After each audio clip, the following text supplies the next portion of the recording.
Hi everyone, welcome to episode 69 of the Startup Playbook Podcast.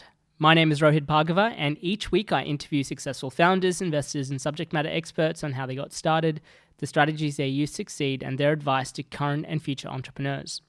My guest for today's episode is Michael Cameron, the co-founder and CEO of global travel startup Rome2Rio. Prior to Rome2Rio, Michael spent several years at Microsoft as their senior software development lead as part of the Bing search team. He had also completed a PhD in Genomic Search Algorithms and used this experience to start Rome2Rio, a comprehensive global trip planner that helps you get from A to B worldwide. Rome2Rio allows you to enter any town, address, or landmark as your destination, and the platform will instantly display flight, train, bus, ferry, and driving options with estimated travel times and fares. The travel search engine contains route information from over 4,800 transport operators in over 158 countries. In this interview, we discuss how to prioritize between different product features, thinking globally from day one, hiring by testing, and the Cockroach startup. Without further ado, here is my interview with Michael Cameron. Hi, Michael. Welcome to the Startup Playbook Podcast, and thanks so much for being on the show today. Thanks, Rohit. Thanks for having me on board. So for those people that may not be as familiar with you or your background, do you want to share a little bit about your story and what got you here today? Yeah, sure. So I'm the CEO of Rome2Rio and co-founder. I co-founded the business with Bernie Sheeran. We started the business about 7 years ago now. And Rome2Rio is a travel website that shows you how to get anywhere to anywhere in the world by any mode of transport, be it train, bus, plane, ferry, Uber, rideshare, you name it. Fantastic. And so I was having a look at your background, and so prior to Rome2Rio, you were with Microsoft? Yeah. So both Bernie and myself are actually at Microsoft. So we're living in Seattle. That's where we met at an Aussie drinks night over there. And we were working in different departments, but we were friends. And I did a bunch of travel after that. I took a year off to go traveling around the world. And during those travels, especially I was in Europe quite a bit, experienced this focus of transport search or travel search websites on flights only, and saw the sort of need for something that allows you to search all modes of transport, so trains and buses and so forth as well, which especially in Europe is really critical because it's such a multimodal environment. There are so many cities in Europe that don't have airports. There are so many that are linked by high-speed train, and really saw this as kind of like an opportunity to build something that focused not just on flights and not just on shopping, but on search. And chatted to Bernie about that, and he'd had the same experience as well. He was like, I want a website where I can search how to get to Machu Picchu. Like, why can't I just put that into the toolbox, Machu Picchu? Tell me how to get there.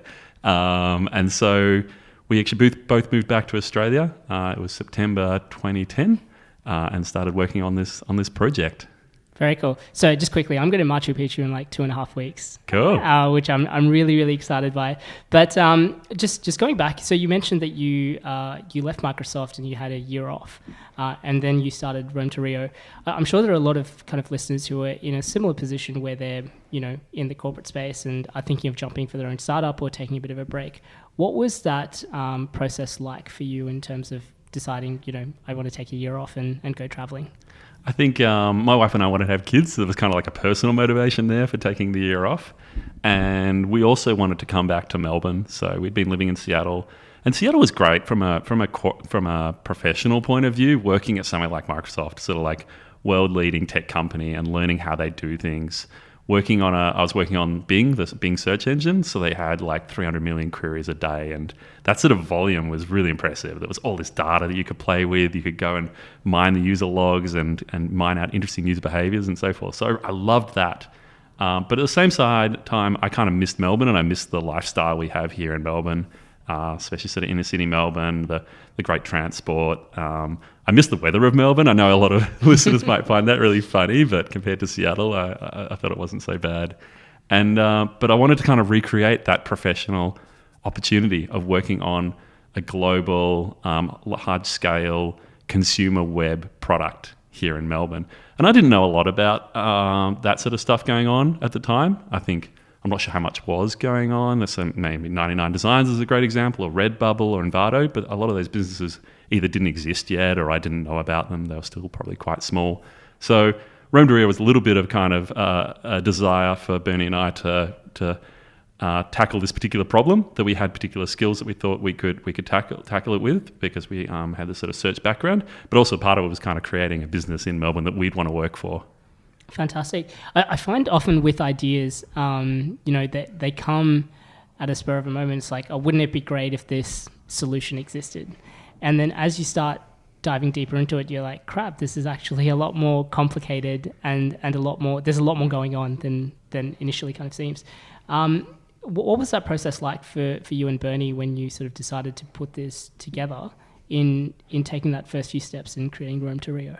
I think for us, neither of those were true. I think it was an idea that we'd both had sort of over time. I think it's an idea that's not a particularly new idea. It's like, hey, let's make travel search cover all modes of transport. It's not a rocket science idea. And we've met plenty of other people who have had the same idea, and there's plenty of other businesses that have also tackled it. They tackled it in a quite different way to us. So we have had competitors, a lot of them have gone out of business, who tackled it from a very much a shopping point of view. Like they connect to APIs of the train company, of the bus company, of the ferry company. And the problem is that model doesn't work very well in terms of coverage, because there's a lot of bus companies and train companies and ferry companies out there that don't have proper APIs that you can connect to. So we did a model where we basically slurp all of this data from a variety of sources into our system and then do search upon that.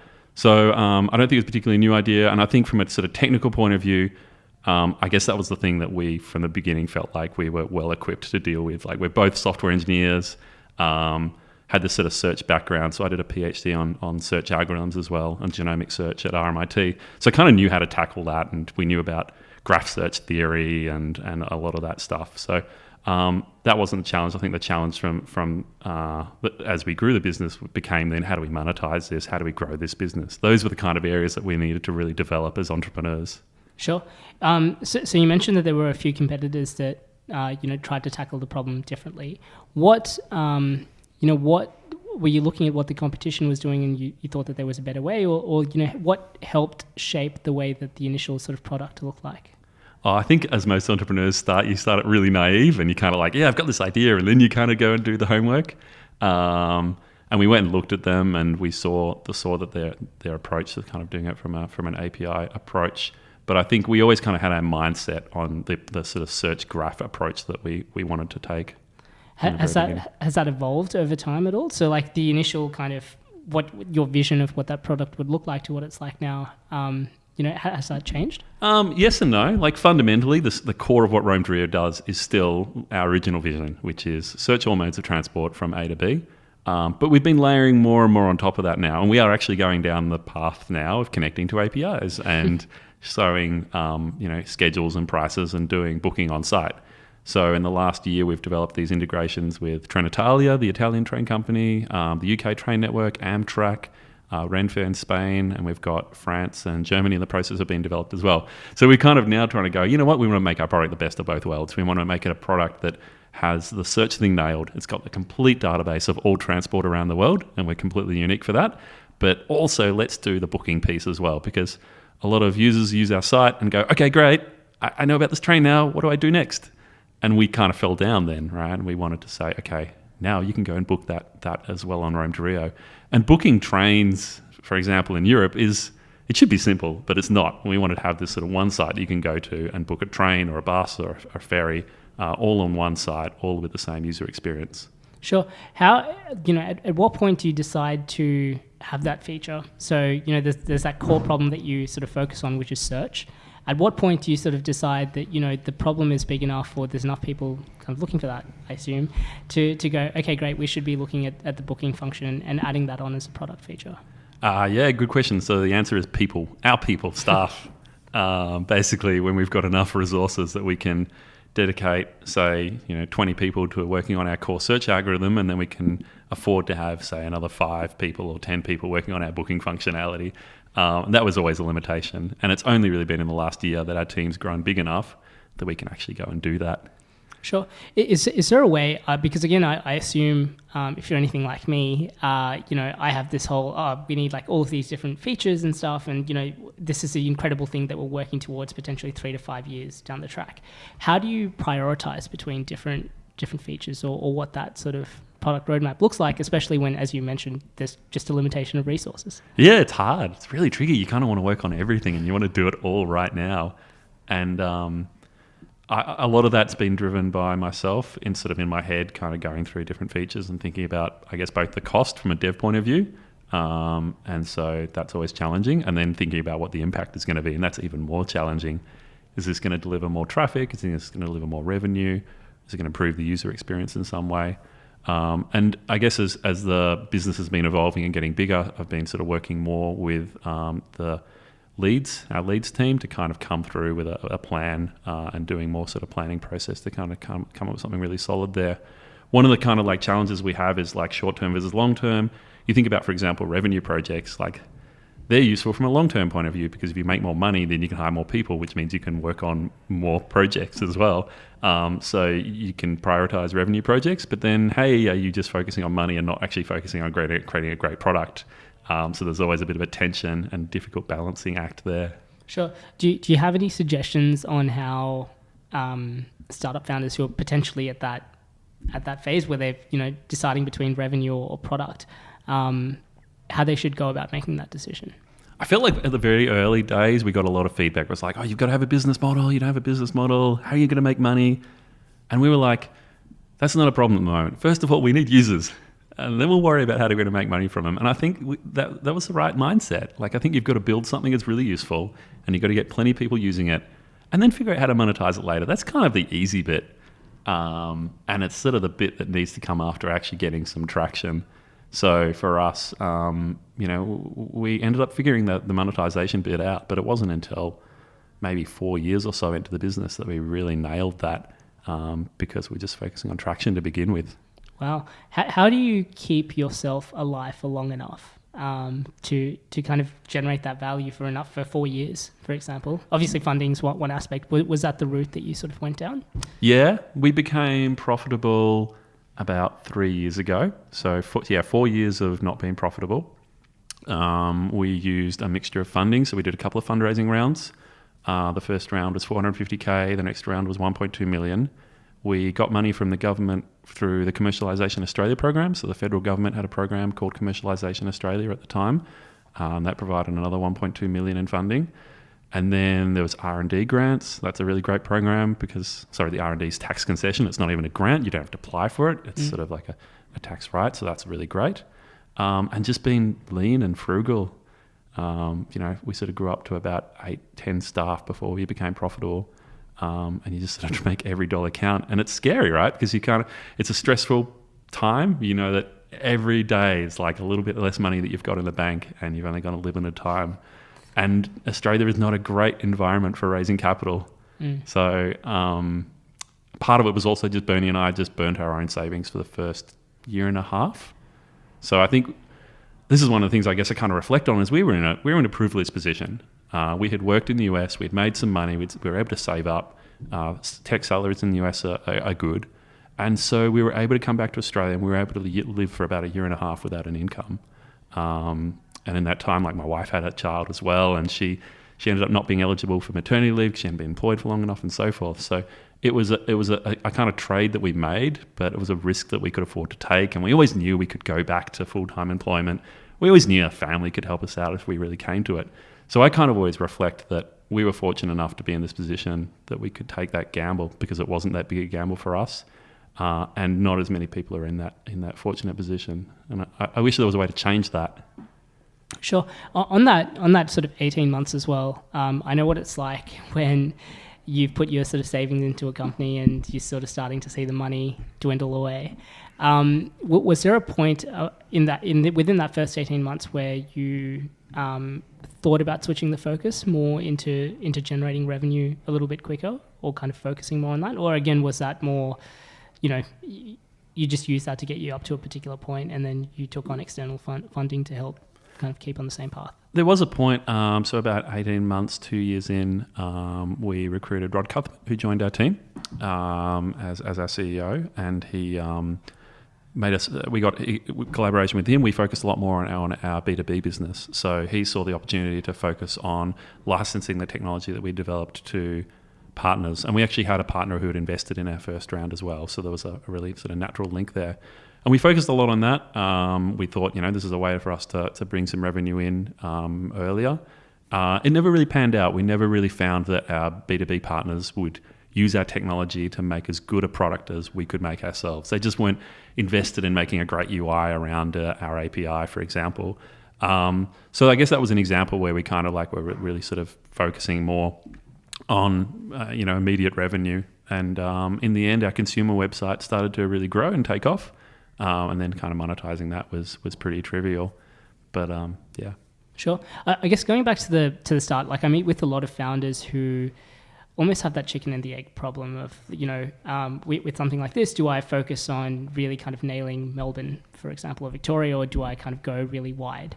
And I imagine, obviously the same sort of thing with Rome2Rio, it's about people finding searches. Did you want to, was there ever a point where what was that sort of early stage like? Did you focus on a couple of different cities, or did you think global from day one? I think we thought global from day one. If anything, we thought Europe as our predominant market from day one, and global. I think that's one of the great edges that we have here in Australia, is that a lot of entrepreneurs go, you know what, this is a small island. It's only population of, what are we at now, 30 million. It's not a big market, so a lot of founders do think global from day one, and I think that's a great strategy. I think a consumer web business naturally lends itself to be quite global as well, so it wasn't like that was a hard call to make. Sure. And obviously part of your offering is people wherever they're searching can find how to get from point A to point B.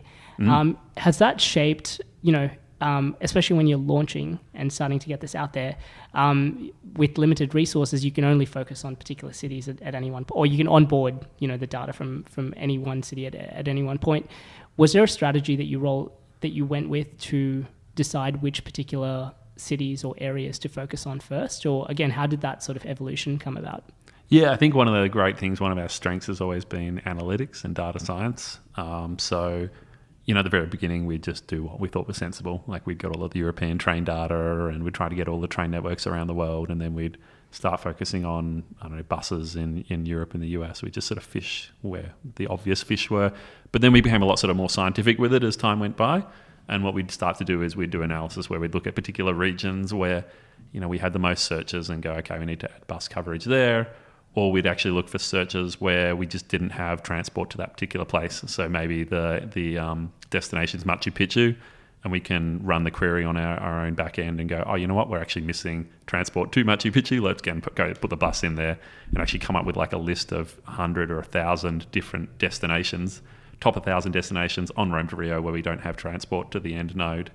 Now, sometimes there is just no transport other than a taxi or a car to that end destination. But that kind of exercise is really useful for us prioritizing our work. Sure. And obviously you touched on this a little bit earlier, but now the team's at, did you mention 39 people? Yep, that's right. Yeah, 39. I think next week we've got 3 people joining. So wow. Congratulations. Yeah. So again, how has the team culture and how has just Rome2Rio evolved as you've sort of grown with additional people? And how do you go about finding the right people? Because I find that that's one of the common questions that comes up time and time again. Yeah, so in finding people, I feel like we've been really fortunate from that point of view. It's funny because people go, oh, it's so hard to find developers. And it's like, well, I feel like maybe, it is hard to find developers, but I've experienced trying to find developers in the US. And it's like, compared to the US, it's easier here in Melbourne. There's, Google's not here, Facebook's not here. There's not a lot of large tech companies slurping up the talent.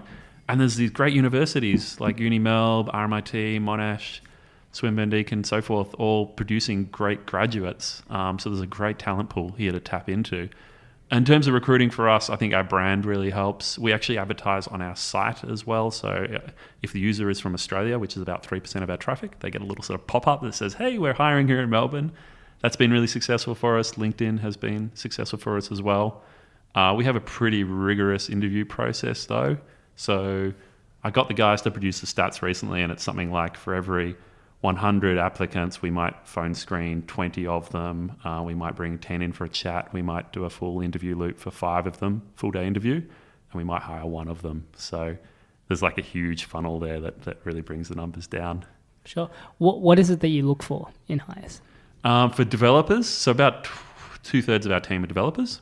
And for them, we want to actually do coding exercises with them in person. So we do basically we stole what Microsoft does. A lot of the US tech companies like Google and Facebook and so forth do the same process. You do a full day loop where we call an interview loop, and they meet one-on-one with various members on our team, the other developers, and they'll do coding exercises together. They'll do problems on the whiteboard. They'll do problems on the computer. We try to make it a lot of fun.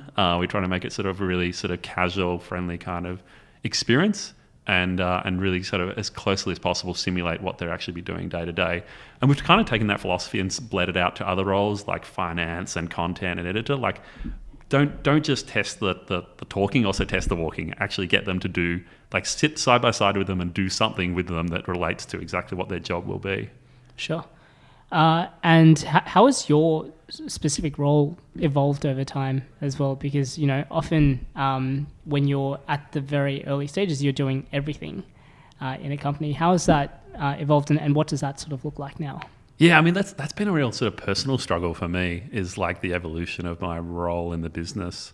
The very beginning, I was just cutting code, and I'm an engineer. I love cutting code. Now I cut no code. I haven't really cut any code for about a year now.